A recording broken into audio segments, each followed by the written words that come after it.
இன்னைக்கு நம்ம என்ன பார்க்க போறோம்னு பாத்தீங்கன்னா ஸ்டடீஸ் அண்ட் கான்சென்ட்ரேஷனுக்கான பிரேஸ்லெட் தாங்க. இந்த பிரேஸ்லெட் யூஸ் பண்றதுனால என்ன பெனிஃபிட்ஸ், என்னென்ன காம்பினேஷன்ஸ் இருக்கு இந்த கிறிஸ்டல்ல அப்படின்னு பார்க்கலாமா? பிள்ளைங்களோட படிப்புக்கு ரொம்ப ரொம்ப ஹெல்ப்ஃபுல்லா இருக்கும். சின்ன பிள்ளைங்களுக்கு யூஸ் பண்ணலாம். இந்த பிரேஸ்லெட் பத்தின டீடைல்ஸ் வீடியோக்குள்ள போய் பார்க்கலாம் வாங்க. இதுதாங்க ஸ்டடீஸ் அண்ட் கான்சென்ட்ரேஷனுக்கான பிரேஸ்லெட். காம்பினேஷன்ஸ் பண்ணது பிராணிக் ஹீலிங் முறைப்படி காம்பினேஷன் பண்ண பிரேஸ்லெட். இதை யூஸ் பண்றதுனால என்னென்ன பெனிஃபிட்ஸ் பாத்தீங்கன்னா, பசங்க படிக்கிறத மறக்க மாட்டாங்க. நிறைய பேர் மறந்துடுறாங்க. இன்னொரு விஷயம், அவங்கள படிக்க சொல்லும் போது கான்சென்ட்ரேஷன் மிஸ் ஆகி விளையாட்டுல கவனம் செலுத்துறாங்க.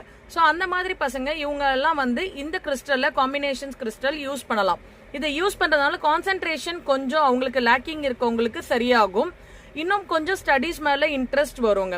ஸோ அவங்க படிச்சு எக்ஸாம்க்கு எழுதுறாங்க அப்படின்னும் போது அதில் அவங்க பாஸ் பண்ணுவாங்க. தென் அவங்க மார்க் ஹையா ஸ்கோர் பண்ணுவாங்க. ஸோ அவங்களுக்கே ஒரு டிஃபரன்ஸ் தெரியும். ஸோ இந்த மாதிரி